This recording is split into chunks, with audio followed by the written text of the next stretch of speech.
En lep pozdrav. Najprej bi rad izražal sožalje svojcem žrtve. Vsi držimo pesti, da je to edina žrtev.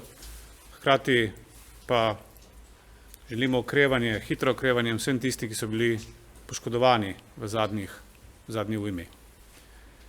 Potem bi rad res izrazil iskreno zahvalo vsem, ki znotraj sistema za zaščite in reševanja pomagajo ljudem.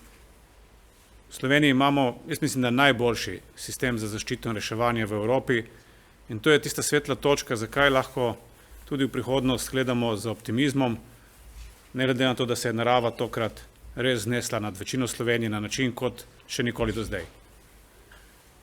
Jaz bi rad ob tem se zahvalil tako pripadnikom civilne zaščite, gasilcem, policije, Slovenske vojske in vsem prostovoljcem, ki se trudite na terenu, trudite ne glede na uro, ne glede na razmere, zato da so življenja čim manj ogrožena in da bo mogoče škoda tudi zaradi vas manjša. Že danes pa vemo, da bo škoda žal rekordna in da bo najverjetneje presegla škode, ki smo jih imeli ob ujmah v času samostojne Slovenije do zdaj in da bo največja. Rad bi povedal še to, da smo za jutri sklicali ob 11. sejo Sveta za nacionalno varnost, kjer se želimo vsi politični akterji, vključno z opozicijo, poenotiti, da v takih časih moramo stati skupaj in poskrbeti za to, da smo čim bolj učinkoviti pri ukrepih, ki jih mora politika ponuditi in izvesti v korist ljudi. Kasneje ob 13. imamo izredno sejo vlade, na kateri bomo obravnavali določene spremembe v zakonodaji z enim samim namenom. Z namenom, da pride pomoč hitreje, tako do lokalnih oblasti, do občin, kot tudi do ljudi. Istočasno bomo tudi obravnavali pomoč, ki je bila ponujena strani prijateljskih sosednjih držav, tudi Bruslja. Jaz se tudi njim rad zahvalil, dobili smo kar nekaj pomoči. Jutri bomo to temeljito obravnavali in za pomoč tam, kjer je to smiselno, tudi zaprosili. Razmere so res katastrofalne in prav je, da vzamemo tisto pomoč, ki je na razpolago. Ob tem bi rad zaključil, da se res zavedamo, da je situacija na terenu strašna, na infrastrukturi še posebej, in bi rad pozval ljudi, da vsaj še nekaj časa enostavno ne hodijo naokoli, ne hodijo po opravkih, ki niso življenjsko pomembni. Ker s tem ne izpostavljajo samo sebe, s tem izpostavljajo tudi nevarnosti interventne ekipe, ki so danes res opravljale herojsko delo, tako reševanje s helikopterji iz poplavljenih hiš, streh, kot tudi prebijanje na odrezane lokacije in vzpostavljanje nujnih in medicinske in telekomunikacijske infrastrukture. In zato res pozivam vse, naj se držijo doma, če to ni nujno drugače. Istočasno se pa že pripravljamo na sanacijo, ki bo sledila potem, ko bo voda odtekla, danes pač na to čakamo in pri tej sanaciji bomo imeli potrebo potem, da vključimo vso razpoložljivo mehanizacijo in znanje, ker je škoda na infrastrukturi, predvsem cestni, enormna. Verjamem, da bomo takrat znali učinkovito pristopiti in kot rečeno, po seji vlade, jutrišnji, bomo vložili tudi novelo zakona o odpravi posledic naravnih nesreč in predvidevam, da bo Državni zbor kljub počitnicam, najverjetneje v torek ali sredo, že imel izredno sejo, na kateri bi spremembe zakonodaje obravnavali, zato da bi lahko občinam in ljudem pomagali čim prej, to je tekom avgusta. Hvala lepa. Hvala lepa. Minister za obrambo, Marjan Šarec. Lepo pozdravljeni. Kot je že predsednik vlade povedal, so razmere resne, vse enote razpoložljive so na terenu, že od nočnih oziroma jutranjih ur. Na terenu je civilna zaščita, gasilci in Slovenska vojska. Kar se tiče Slovenske vojske, moram povedati, da imamo ta hip na razpolago do 500 vojakov, ki še niso vsi aktivirani, to pa zato, ker tudi sam potek intervencije še ne omogoča povsod dostopa. Enote se prebijajo nekje, še vedno na lokacije, nekje že delajo, tako da ni bojazni, da bi Slovenska vojska ne bila aktivirana v tistem maksimalnem sestavu, kolikor je potrebno. Zato moramo počakati tudi na jutrišnji dan, da bomo videli, kaj bo prinesla nočno deževje, kaj bo prineslo, in tekom jutrišnjega dneva potem upam, da bo prevoznost cest tudi že toliko boljša, da bodo ekipe lahko povsod tam, kjer se jih potrebuje. Predsednik vlade je tudi povedal za mednarodno pomoč, mehanizem Evropske unije in tudi bilateralno pomoč drugih držav. Seveda bomo vse to tudi sprejeli, ne bomo zavračali, je pa dejstvo, da se morajo zadeve toliko umiriti, da bomo mi te ekipe iz tujine, ki bodo prišle na sama prizorišča, da jih bomo lahko učinkovito razporejali. Naj povem na tem mestu, da je treba vedno ekipe razporediti tako, da delo poteka optimalno. Skratka, ni vse v številu ljudi, ampak je glavna tudi sama organizacija dela na terenu. Tako da tekom jutrišnjega dne bomo seveda nadaljevali s to intervencijo.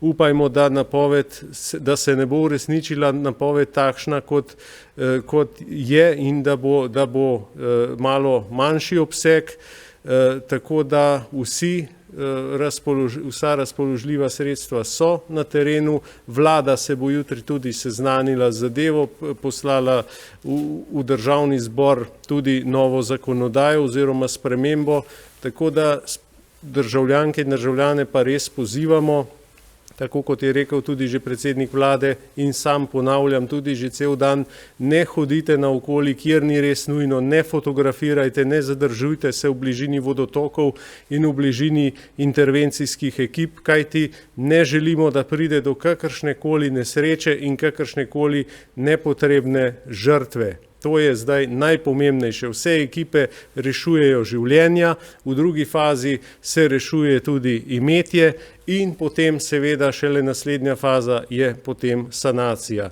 Tako da sistem deluje in bodite potrpežljivi, kličite na 112 res takrat, ko je nujno, in tekom naslednjih dni se bo situacija zagotovo že toliko izboljšala, da bodo zadeve tekle bolj normalno. Hvala lepa.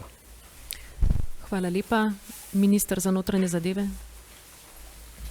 Ja, hvala lepa. Kljub katastrofalnim poplavam v večjem delu Slovenije sistem notranje varnosti deluje. Slovenska policija je že od zgodnjih jutranjih ur izvaja tako redne kot izredne naloge, tudi po državnem načrtu ob poplavah. Slovenska policija z letalsko enoto, najprej z 2 helikopterjem tekom dneva, potem še s 3 v popoldanskem času in pa z gorsko enoto policije je izvajala reševanje na prizadetih območjih, kjer je streh hiš in pa iz objektov reševala, z odrezanih delov Slovenije reševala ljudi in jih prepeljala v varno okolje. Seveda deluje tudi sistem upravno-notranjih zadev, torej na današnji delovni dan smo tudi na prizadetih območjih še vedno izdajali vse listine, tako osebne izkaznice kot potne listine za vse tiste, ki to urgentno so želeli in da na nek način ne zaustavljamo njihovih potovanj v tujino.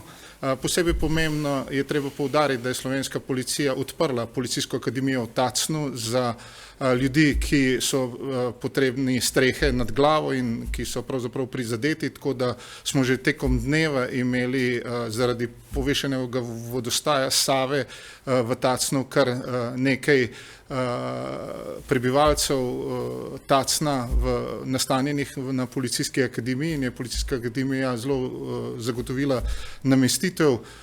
Imamo do 120 kapacitet z vso potrebno prehrano, Tako da tukaj je, bom rekel, ta del tudi policija prišla nasproti, ravno tako tudi, če bo potrebno v vadbenem centru Vinka Beznika v Gotenici, imamo zagotovljene kapacitete za prizadete prebivalce, kolikor so pomoči in strehe potrebni. Je pa resno, tako kot so vsi predhodniki pred mano poudarili, je potrebno spoštovati izrecne odredbe in pa seveda opozorila ter navodila policije in vseh pristojnih služb.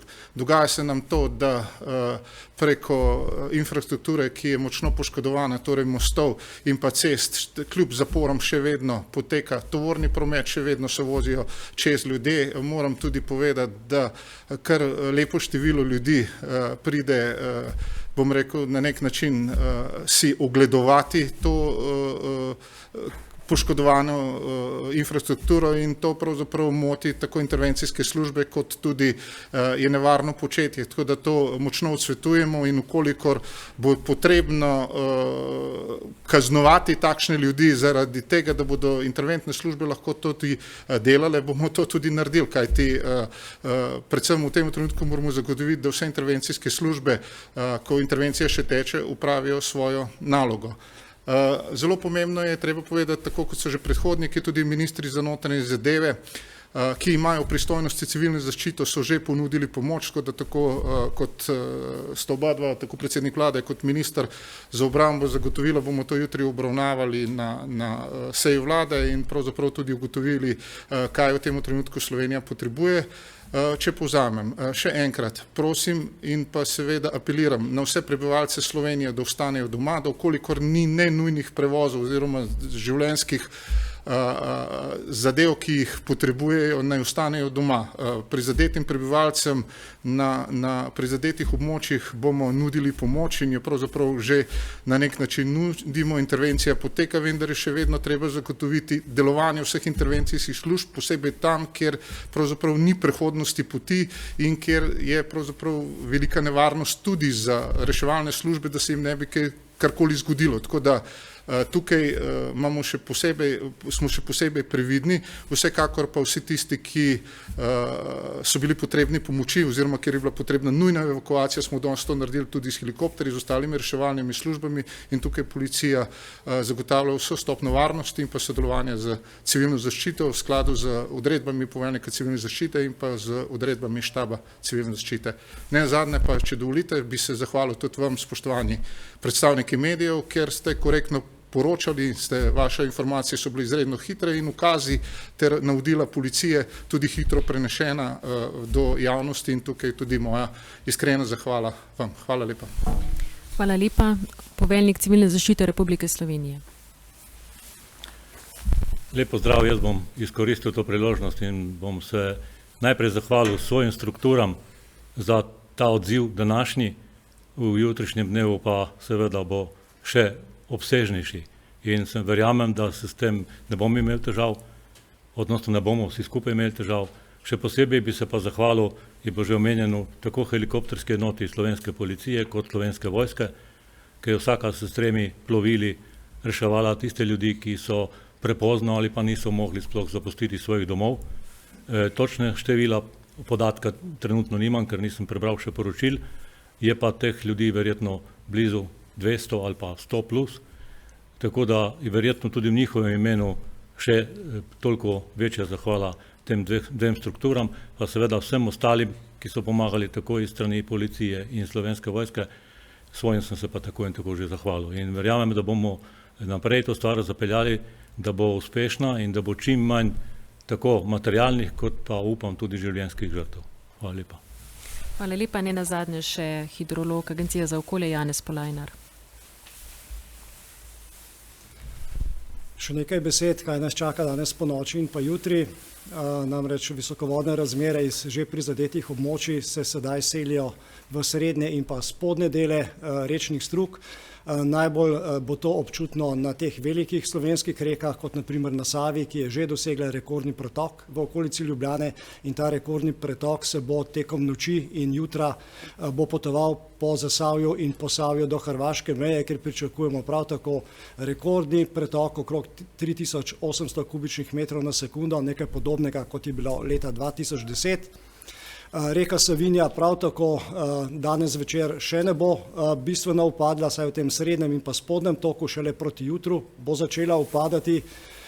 Reka Drava k sreči naj ne bi naraščala več tekom noči, namreč iz Avstrije so sporočili, da bodo nekoliko zmanjšali dotok v Slovenijo. V Slovenijo naj bi iz Avstrije priteklo po zadnjih podatkih 900 kubičnih metrov na sekundo, to pa še vedno pomeni, da imamo pod jezo Markovci, torej na spodnjem toku reke Drave, pretok skoraj da okoli 2000, malo manj kot 2000 kubičnih metrov na sekundo. No in pa še reka Mura, ta bo še nekoliko narasla tekom noči, njen pretok bo predvidoma 1350 kubičnih metrov, to pa je že ta pretok, ki pomeni, da pride Mura do roba protipoplavnih nasipov. Upajmo, da bodo nasipi čez noč in jutri zdržali. Tekom noči, prvega dela noči, to se pravi ravno v teh urah, kot smo zdaj in še nekaj ur naprej, pa se bodo še pojavljali nalivi, zlasti v osrednji, vzhodni in pa južni Sloveniji. No, ob teh močnejših nalivih, ki lahko za krajši čas zastanejo na določenem območju, pa so še možna tudi hudourniška razlivanja manjših rek in potokov, ki bodo potem seveda prispevale dodatno vodo k večjim rekam. Toliko za enkrat, predvidevamo pa, da se bodo hidrološke razmere pričele umirjati v soboto čez dan, popoldan proti večeru in v noči na nedeljo. Hvala lepa. Hvala lepa vsem govorcem. So kakšna novinarska vprašanja? Lepo Maja, Pop TV. Gospod Mek, kar se tiče zakonodaje, ki se bo jutri sprejemala, ali gre za tiste spremembe, ki so že bile predstavljene, ali današnja situacija morda veleva še karkoli drugega? Da, primarno je, da sprejmemo spremembe zakonodaje zakona o odpravi naravnih nesreč, ki smo jih predstavili z enim namenom, in to je, da občinskim oblastem pomagamo hitrejšo intervencijo in potem tudi kasneje sanacijo. To je primarno. Tudi vsi podatki iz terena kažejo, da so občinske oblasti tokrat dobro seznanjene z njihovimi možnostmi, ni več zastojev pri tem, da bi klicali pomoč iz sosednjih občin, iz sosednjih pokrajin, in ta pomoč znotraj Slovenije zdaj lepo poteka. Ta zakonodaja je pa predvsem pomembna zaradi tega, da so lahko občinski proračuni na nek način na varnem, kar pomeni država vnaprej napove, da bo prevzela stroške intervencije in tudi kasneje sanacije, in lahko s temi ukrepi štartajo občinske oblasti, ki so za njih zadolžene takoj. Jutri se bo pokazalo še dvoje na seji vlade. Prvo je ta zelo pomemben del mednarodne pomoči. Najverjetneje, oziroma potrdil je tudi prihod evropski komisar Lenarčič ravno s tem namenom, da pogledamo, kaj lahko naredimo na področju solidarnostnega sklada in evropskih sredstev, in da vidimo, na katerem področju, najverjetneje pri mehanizaciji za vzpostavitev cestne infrastrukture, najverjetneje, ni pa nujno samo tukaj, bomo tudi sprejeli mednarodno pomoč, ki je bila že ponujena. To je druga točka. In tretja stvar, ki jo predvidevamo, da bo jutri, je na primer odprtje trgovin v nedeljo, ravno zaradi tega, da ne bi ljudje, ker bi se počutili, da morajo jutri po nakupih za čez vikend, da bi recimo resno preučili možnost, da so v nedeljo odprte, da so trgovine v nedeljo odprte, z namenom, da lahko ljudje res se jutri držijo doma in ne hodijo po nepotrebnem se izpostavljati nevarnosti, še posebej na tistih področjih, kjer so predvidene večje ta poplavne ogroženost. Hvala lepa. Pa morda še to, glede na to, da nekatere prebivalce zagotovo čaka težka noč, ali ste karkoli razmišljali o tem, da bi predhodno pozvali k evakuacijam, oziroma kaj pravzaprav svetujete ljudem na, ne vem, območjih Zasavja, Posavja, Bele krajine, kako naj ravnajo? No, mislim, da ti prebivalci na teh območjih tako situacijo dobro poznajo. Ne dogaja se prvič in verjetno tudi ne zadnjič, ampak bili so pravočasno obveščeni tudi s sirenami, tudi preko lokalnih medijev, tako da vsak odgovoren prebivalec bi moral vedeti, kje se nahaja, kje je njegova hiša, kakšna ogroženost je, predstavlja voda tej hiši, in jaz upam, da bodo reakcije boljše, kot so bile zdaj na teh območjih, ki so bile danes poplavljena. Je pa res, da so bile tukaj hudourniške stvari in so hitro potekale, in zato je marsikoga presenetilo, kot je rekel kolega Janez. Jutri upajmo, da teh hudourniških bo bistveno manj in bodo ljudje imeli tudi čas ukrepati. Jih pa že opozarjamo nekaj dni na te stvari, tudi nekatere aktivnosti, ki sem jih danes zasledil, potekajo po teh občinah, priprava vreč, delitev vreč in podobne stvari, tako da jaz sem prepričan, da so te prebivalci na teh območjih dobro o tem obveščeni, ozaveščeni, tako da mislim, da ne bi smelo biti večjih težav.